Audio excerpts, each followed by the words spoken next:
Ethan had been absolutely certain the house was empty. Before stepping into his mother's bedroom, he had checked the front door twice, listening carefully for any sign that someone might still be inside. Silence greeted him, reassuring and familiar.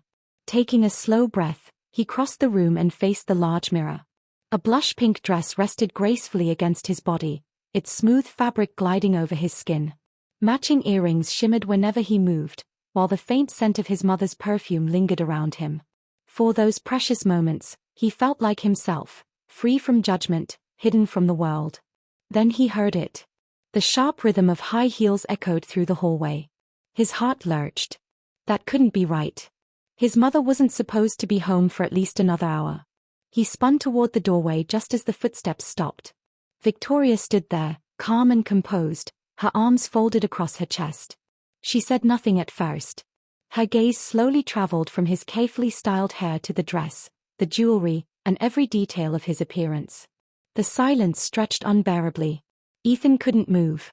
His thoughts screamed at him to explain, apologize, run, anything, but his body refused to respond. A slow smile appeared on Victoria's face. "Well," she said evenly, "I certainly wasn't expecting this." The gentleness in her voice unsettled him far more than anger ever could. He had imagined this moment countless times. In every version, she yelled, demanded answers, or punished him. Instead, she looked intrigued. "I think," she continued, "it's time we stopped pretending this is temporary." Every trace of warmth left Ethan's body. "What?" he whispered. Her smile widened. For as long as he could remember, Ethan had carried feelings he couldn't explain. They had always been there, quietly hidden beneath the surface. At school, he was invisible by choice.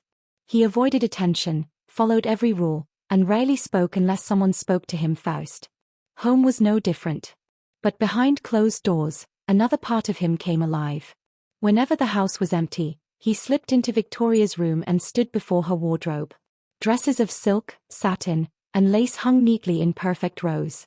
At first he only admired them, fascinated by their colors and textures. Eventually, admiration turned into temptation. Temptation became routine. One piece at a time, he transformed himself. A dress. Stockings. A necklace. A touch of makeup. Each addition brought an unexpected sense of peace.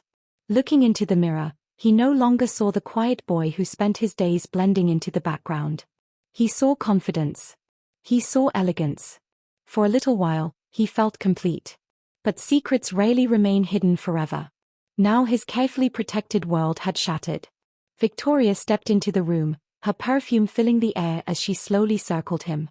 "You've clearly put a great deal of effort into this," she observed. Ethan couldn't answer. She brushed her fingers lightly across the sleeve of the dress. "If you'd wanted to borrow my clothes," she said with a hint of amusement, "you could have simply asked." His pulse pounded in his ears. Nothing about this conversation was unfolding the way he had imagined. Tilting her head thoughtfully, Victoria studied him. "This isn't the first time you've done this, is it?" Ethan lowered his eyes. His silence answered for him. Perhaps she had known all along. The possibility made his stomach twist. "So I was right," she murmured. "Mom, please," Ethan finally managed. "I can explain." "Can you?" He opened his mouth, only to realize he had no explanation. How could he describe feelings he barely understood himself? Victoria gently guided him toward the vanity. "Sit." Her voice left little room for argument. After a moment's hesitation, Ethan obeyed. Standing behind him, she ran a brush through his hair with surprising care. "You already have delicate features," she remarked. She adjusted his hairstyle, softening its shape before reaching for makeup. A little powder. A hint of color. Small changes that dramatically altered his appearance. Minute by minute, the reflection staring back at him became harder to recognize. "There," Victoria said with satisfaction. "That's much better." Ethan stared silently. The person in the mirror seemed suspended between two identities, no longer entirely the boy he knew, yet not the person his mother appeared determined to create. Victoria smiled proudly. "This look deserves a proper name." His shoulders stiffened. "What?" "Ethan doesn't seem to fit anymore." His chest tightened. "Mom." "Hush." She smiled as if the decision had already been made. I think, she said thoughtfully, you look like an Evie. No. The answer escaped as barely more than a whisper. That's not my name. For the first time, her smile faded slightly. It is now. The certainty in her voice sent a chill through him.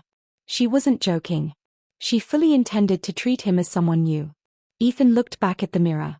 The curled hair, soft makeup, elegant dress, and sparkling earrings formed the image of a stranger who looked unsettlingly real. His breathing grew shallow. This has gone too far, he pleaded. Victoria sighed before walking toward the bed. Beside it sat a shopping bag he hadn't noticed earlier. She reached inside and withdrew a pair of nude-colored heels. His heart sank. No. Yes. She placed them neatly on the floor before him. Put them on. Every instinct urged him to refuse. I don't want to. The warmth vanished from her expression. Ethan. The single word carried unmistakable authority. After a long, tense silence, he slowly bent down. His trembling hands guided his feet into the shoes. As he stood, he immediately wobbled, struggling to keep his balance. Victoria gave a quiet laugh. Careful, she said. You'll get used to them. Ethan's fingers tightened around the edge of the vanity as he struggled to steady himself. The unfamiliar heels made every movement awkward, and embarrassment flooded his face. This is crazy, he muttered. Victoria regarded him with quiet patience. No, she replied. It's the first honest thing you've allowed yourself to do. She rested her hands gently on his shoulders. You've spent years pretending this part of you didn't exist. I never pretended. You hid it. I didn't. Her eyes met his in the mirror. Then why did you always wait until the house was empty? The question stole the words from his mouth. She already knew. She always had. I don't think you understand, Ethan whispered. A faint smile crossed her lips. I understand more than you realize. There was something unsettling about the certainty in her voice, as if she'd decided his future long before he ever had a chance to choose it. Then she reached for her handbag. We're leaving. His head snapped toward her. What? We're going shopping. His stomach twisted. No. Yes. I'm not going anywhere dressed like this. Victoria opened the bedroom door. You are. A short time later, Ethan found himself outside. The cool breeze brushed against his bare legs, making him painfully aware of every inch of exposed skin. Walking in heels demanded all of his concentration, and each passing stranger felt like another threat. Victoria, meanwhile, strolled confidently beside him. Shoulders back, she instructed. Ethan kept his eyes fixed on the pavement, praying to remain invisible. Excuse me. He froze. A middle-aged man smiled warmly. That's a lovely dress. His mind went blank. Victoria squeezed his arm. Say thank you. The response escaped before he could stop it. Thank you. The man nodded politely and continued on his way. Ethan stared after him. No questions. No laughter. No suspicion. To that stranger, he had simply been another young woman walking down the street. The realization disturbed him more than ridicule ever could have. The boutique overflowed with dresses, handbags, shoes, and sparkling accessories. Victoria looked completely at home. Pick something. I don't want anything. You haven't looked. I don't need to. She folded her arms. Try again. Ethan clenched his fists. Every instinct begged him to run. Yet beneath the panic was another feeling, small, quiet, and deeply unsettling. Curiosity. He hated himself for noticing it. Before either of them spoke again, someone called his name. Ethan. His blood ran cold. He turned slowly. Jake. His closest friend stood near the fitting rooms, staring in stunned silence. His eyes swept across the dress, the heels, the styled curls. Ethan. Victoria smiled pleasantly. What perfect timing. Jake frowned.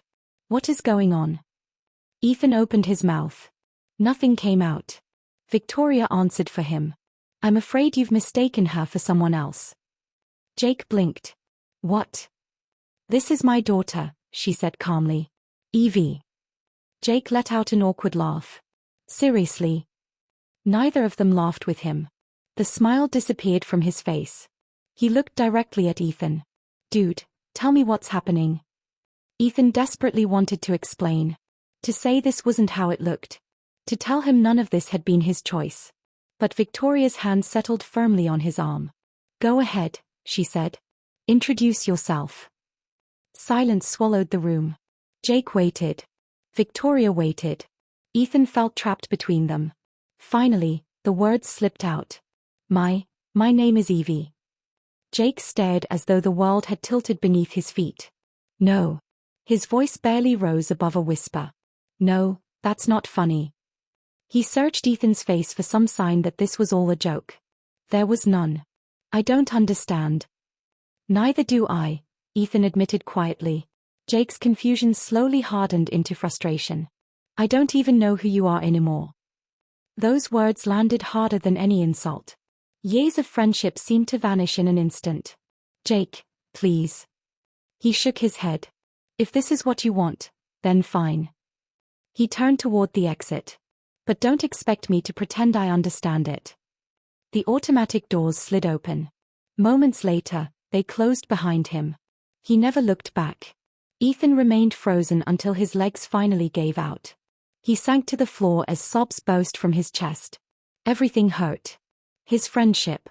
His secret. His identity. Victoria knelt beside him, gently rubbing his back. He wasn't meant to stay. Ethan pulled away. You wanted this. She looked almost surprised. What do you mean?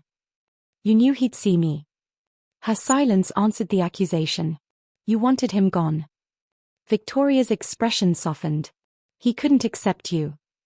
That wasn't your decision to make. I was protecting you. Ethan laughed bitterly. Protecting me. There was no anger in her face. Only absolute certainty. And somehow that frightened him more than rage ever could. The drive home passed without a single word. That night, Ethan sat alone in front of the bedroom mirror. Soft curls framed his face. His nails still shimmered beneath the light. The glossy lipstick remained untouched. The stranger in the reflection looked strangely familiar now. Who am I? He whispered. Jake's final words echoed endlessly. I don't know who you are anymore. Neither did he. I'm Ethan. He repeated it louder. I'm Ethan. The reflection offered no reassurance. His eyes drifted toward his painted fingertips. They no longer felt entirely foreign. That realization terrified him. Acceptance, even in the smallest form, felt dangerously close to surrender. A quiet knock interrupted his thoughts. Victoria entered carrying a folded blanket. You've had a difficult day. He didn't answer. She tucked the blanket around his shoulders with almost maternal tenderness. Try to rest. Before leaving, she kissed his forehead. Good night, Evie. This time, Ethan didn't correct her. Not because he agreed. Not because he accepted it. But because he no longer trusted himself to know the difference. Morning sunlight crept through the curtains. For one peaceful second, everything felt normal. Then reality returned. The dress. The boutique. Jake. The name. Downstairs, dishes clinked softly. Victoria's voice floated up the staircase. Evie, breakfast is ready. Ethan remained seated on the edge of the bed. He could refuse. He could fight. Or he could keep walking into a future he no longer understood. Slowly, he stood. His hand rested on the doorknob. Taking one long, shaky breath, he opened the door and stepped into the hallway, uncertain whether he was still Ethan, becoming Evie, or someone neither of them had imagined.